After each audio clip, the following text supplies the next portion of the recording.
네, 안녕하세요. 경자입니다. 자, 이제 폭풍 같은 12월 첫째 주 청약이 끝났고요. 다음 주 청약을 준비를 해봐야 되는데, 다음 주는 첫 번째로 나라스페이스 테크놀로지가 청약을 진행하게 됩니다. 그래서 오늘은 이 종목에 대해서 간단하게 내용을 정리하겠습니다.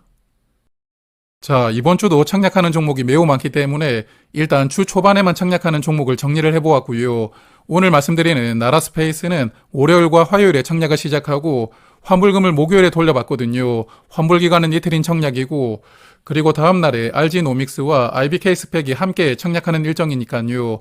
비례 청약 기준으로 보면 이 세 종목은 청약이 겹쳐가지고 진행됩니다. 그리고 상장일이 17일로 예정이 되어 있더라고요. 수요일에 상장할 예정인데 이날 단독 상장할 예정이니까 상장 일정은 무난하게 잡혔다고 생각합니다. 자, 그러면 수요 예측 결과를 살펴볼 텐데 결론적으로 말씀을 드리면 부진하게 나왔습니다. 1961개 기관이 참여했으니까 평소에 공모주 투자에 참여하는 기관 중에 약 300개 정도가 이번 종목을 포기했고요. 그리고 의무 합격을 신청한 비율도 5.5% 밖에 되지 않더라고요. 그래서 아주 부진한 결과가 나왔습니다. 그리고 의무 확약을 세부적으로 보면 수량 기준으로 5.5% 신청이 들어왔고 건수 기준으로는 6.1% 신청이 들어왔습니다. 그래서 기관 대부분이 확약 신청을 하지 않고 들어왔는데 일단 그래도 최종 배정에서는 확약이 최소 30% 이상은 늘어날 것이고요. 그리고 요즘에 트렌드를 고려하면 50% 정도까지는 늘어날 것이라고 예상하거든요. 그래서 유통 물량은 조금 줄여줄 수 있겠지만 의무 확약이 상장일의 장점으로 작용하기는 조금 어렵지 않을까 생각합니다. 그리고 공모 가격 신청 결과를 보니까 일단 90% 이상이 상단 이상으로 신청을 했거든요. 그런데 약 8%는 하단 미만으로 신청했습니다. 이것도 요즘 분위기에서는 조금 특이한 결과라고 볼 수가 있겠는데 요즘에는 상단 미만으로 신청하는 기관이 거의 없었거든요. 그래서 공모가 측면에서도 약간 애매한 부분이 있지만 그래도 일단 90% 이상은 상단 가격을 신청하였으니까요. 공모가는 16,500원으로 결정이 되었고 이번 IPO에서는 284억 원을 모집하고요. 시가총액은 1,900억 원으로 상장하게 되었습니다. 자, 그러면 수요 예측 결과는 여기까지 보고 이제 회사를 조금 파악을 해볼 텐데요. 회사 이름에서도 스페이스가 들어가 있어가지고 어느 정도는 파악이 되셨을 텐데 우주 관련 사업을 하고 있는 기업이고요. 조금 더 세부적으로 들여다보면 이렇게 생긴 인공지능을 제조하고 있고 주로 정부기관이나 연구소에서 수주를 받는다고 합니다.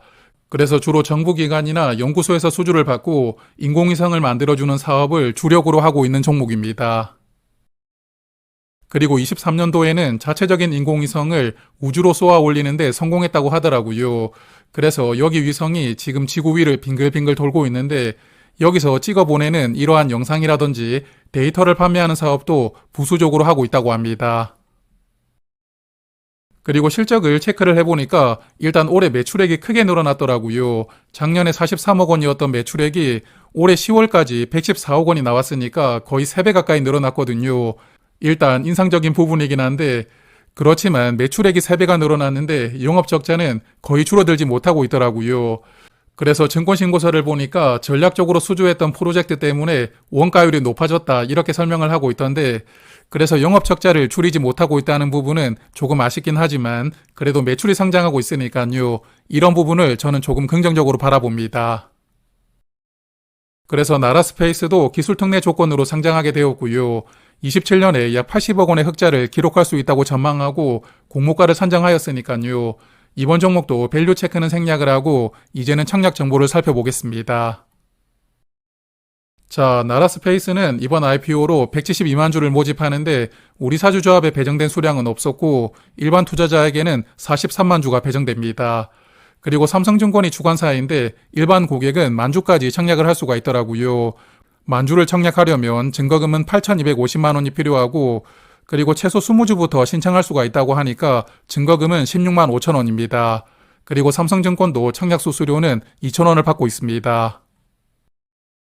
그리고 일단 의무 확약이 30% 정도까지 늘어난다고 가정하고 유통 물량을 계산을 해보았는데요. 상장일에 334만 주로 전체 주식의 약 29% 물량이 유통될 수가 있고 유통금액은 550억 원 정도 됩니다. 그래서 유통 물량은 일반적인 수준이라고 생각하고요. 상장일에 매도할 수 있는 기존 주주는 201만 주를 보유하게 되는데 일단 전부 재무적 투자자가 물량을 가지고 있더라고요. 그리고 기존 주주가 공모주주보다는 조금 더 많은 물량을 가지고 있기 때문에 이 종목 또한 기존 주주가 상장일에는 영향을 조금 줄 수가 있다고 생각합니다. 그리고 재무적 투자자들에게는 24년에 마지막으로 투자를 받았었는데 이 당시에 주당 12,000원으로 나라스페이스 주식을 취득하였더라고요.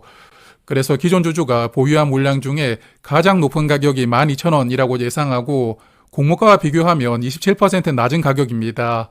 그렇기 때문에 이번 종목도 기존 주주가 상장일에 매도할 수 있는 물량 대부분은 아마도 상장일에 매물로 나오지 않을까 예상합니다. 그리고 행사 기간이 이미 시작된 스톡옵션도 있었는데요. 다만 상장일부터 1년 동안은 전부 의무 보유를 한다고 하더라고요. 그래서 상장일에 추가될 수 있는 물량은 없고 유통 물량이 더 늘어나는 조건이 없으니까 이런 부분은 긍정적이라고 생각을 하고요. 최종 배정에서 확약이 조금 많이 늘어나가지고 유통 물량이 조금 더 줄어들 수 있기를 바라보도록 하겠습니다. 자, 그래서 정리를 해보면 일단 수요 예측 결과가 부진하게 나왔으니까 지금 청약을 판단하기가 어렵더라고요. 다음 주 화요일에 테라뷰 홀딩스가 상장하는데 테라뷰도 수요 예측이 부진했지만 그래도 상장일에 괜찮은 시세만 보여준다면 결국 지금은 분위기 빨로 다 극복할 수가 있다고 생각해 볼 수가 있거든요. 그래서 테라뷰의 흐름을 조금 보고 나서 나라스페이스를 청약할지 말지 판단을 해볼 생각이고 그리고 청약을 한다 하더라도 저는 균등만 가볍게 청약을 할 것 같습니다. 자, 그리고 다음 주에 청약하는 알지노믹스를 월요일에 정리해서 말씀을 드릴 텐데 수요 예측 결과가 조금 일찍 나왔더라고요. 오늘 오후에 나왔길래 한번 대충 보았는데 아주 좋은 결과가 나왔습니다. 그래서 다음 주는 알지노믹스가 인기가 많을 것 같고요. 여하튼 월요일 저녁에 정리해서 구독자 여러분들을 다시 찾아뵙도록 할 테니까 주말 동안 편안하게 잘 보내시고요. 저는 월요일 저녁에 다시 인사를 드리겠습니다. 고맙습니다.